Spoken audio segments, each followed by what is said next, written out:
अभी हाल ही में रणील विक्रमसिंघे जो कि श्रीलंका के प्रेसिडेंट है, वो इंडिया आए हुए थे।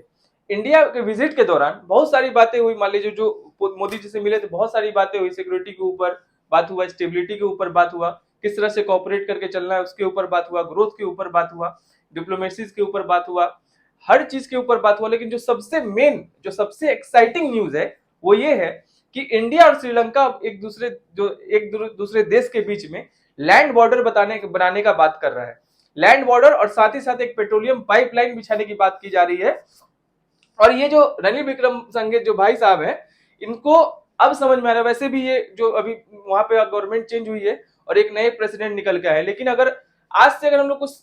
2015 के लमसम का बात करें तो नितिन गडकरी जी जो है, उन्होंने 2015 में ही ये चीज को, ये प्रपोजल रखा था कि अगर हम लोग वहां पर, मतलब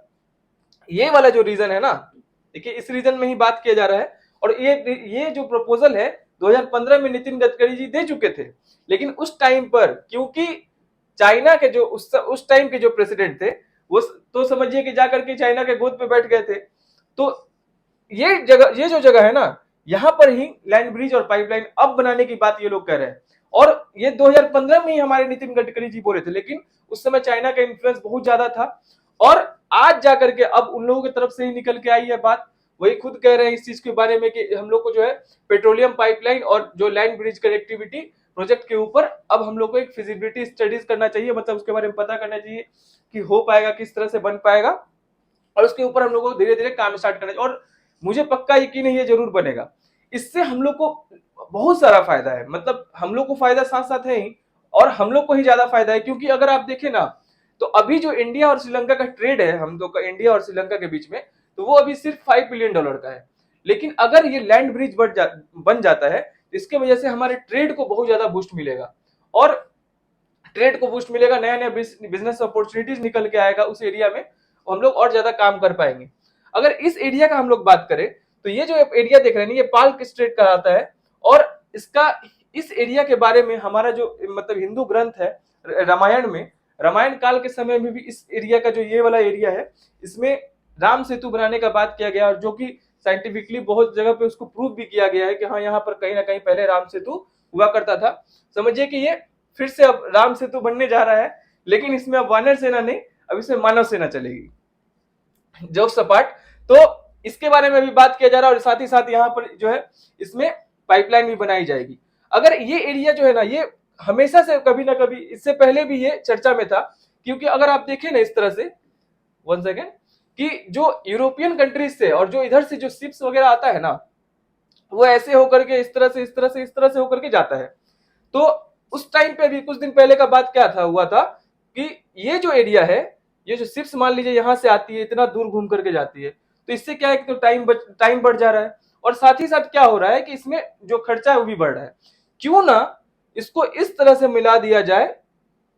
ये पाल्क स्टेट होते हुए, कि टाइम और जो मनी है उस दोनों का बचा, मतलब कि उसको बचाया जा सके। लेकिन आप जान रहे हैं कि ये राम सेतु को लेकर के जो हिंदू में सेंटिमेंट्स है, ये बहुत ज्यादा है। और इसके चलते बहुत ज्यादा प्रोटेस्ट देखने मिला, जो कि ये प्रपोजल फिर से डिस्क्वालीफाई कर दिया गया और उसके ऊपर काम नहीं किया गया। फाइनली आज के डेट में अब मान लीजिए अगर यहाँ पे लैंड ब्रिज बन जाता है, तो आगे कभी भी किसी भी कीमत पर अब इधर से फिर जाने का, मतलब जो रास्ता का बात किया जा रहा था, ये होगा नहीं। तो ये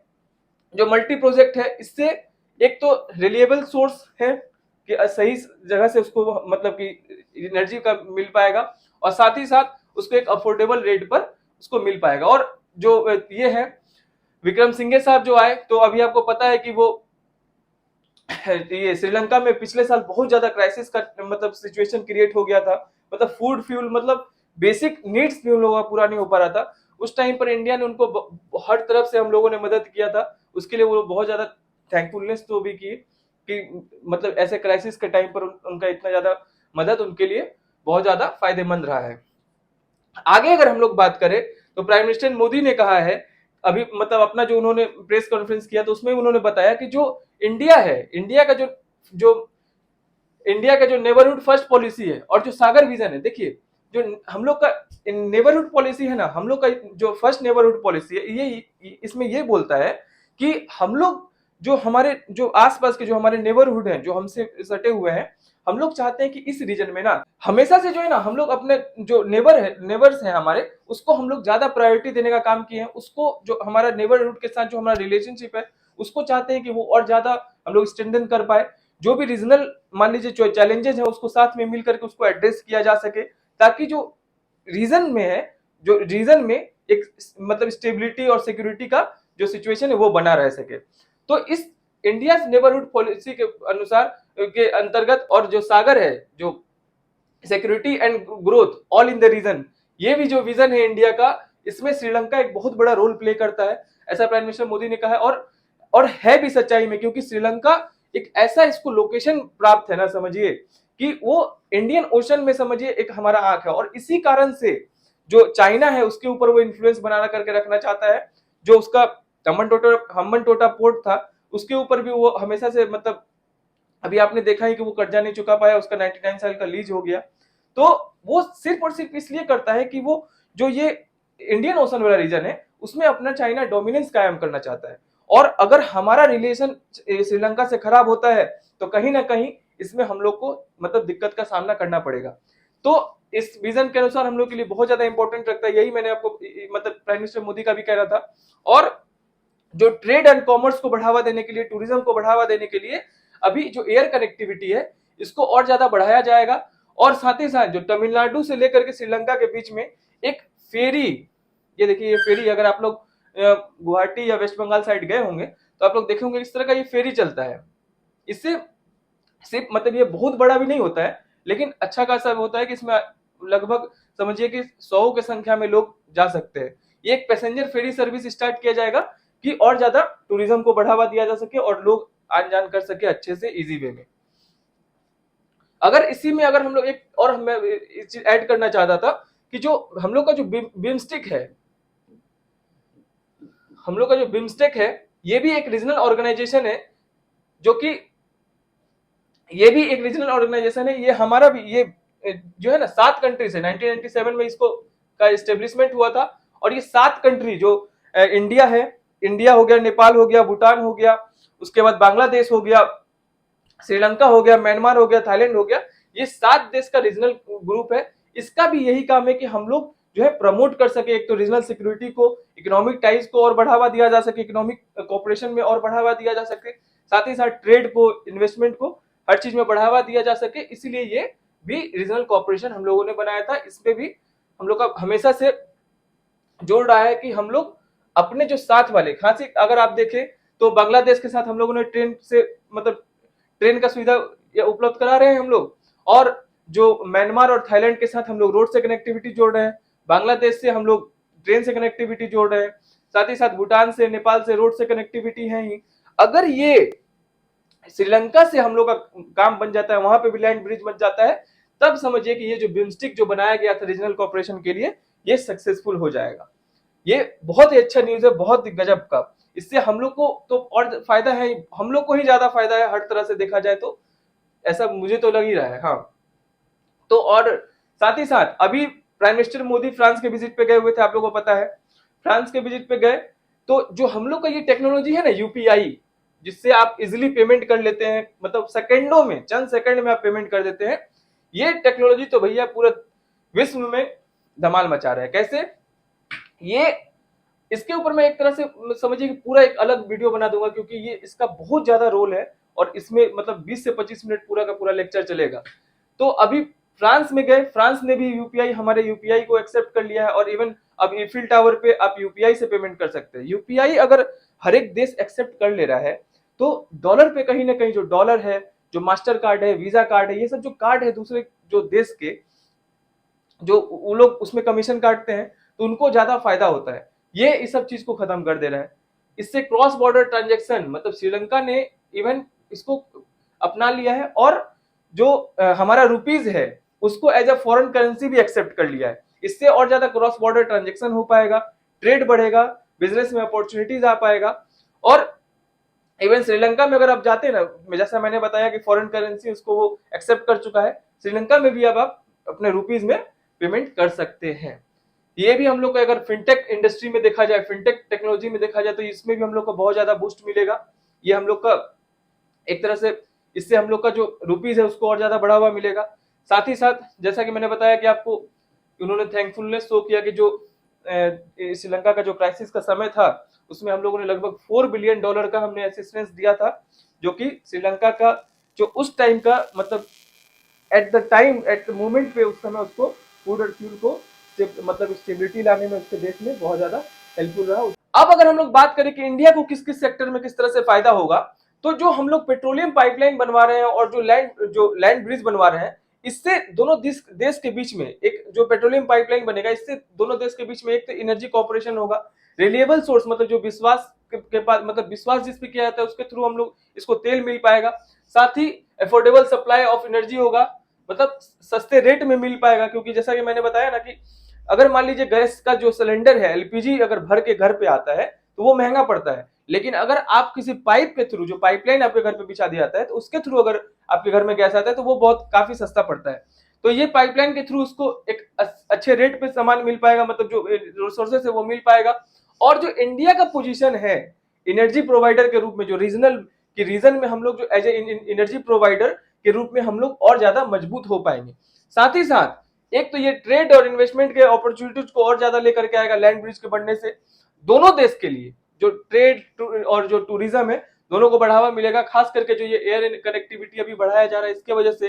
साथ ही साथ जो फेरी सर्विस का व्यवस्था किया जा रहा है इसके वजह से दोनों देश को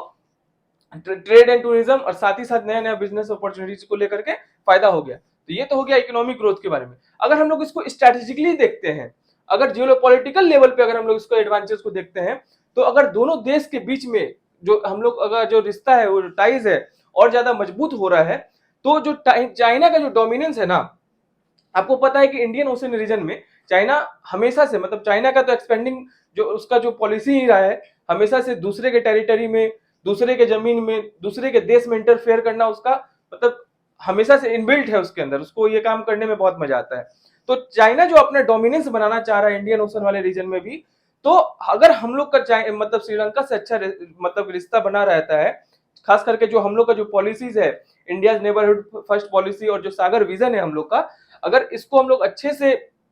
मतलब बना करके चल पाते हैं, तो हम लोग का जो इंडियन ओशन में जो श्रीलंका है उससे उसके थ्रू हम लोग का भी एक अच्छा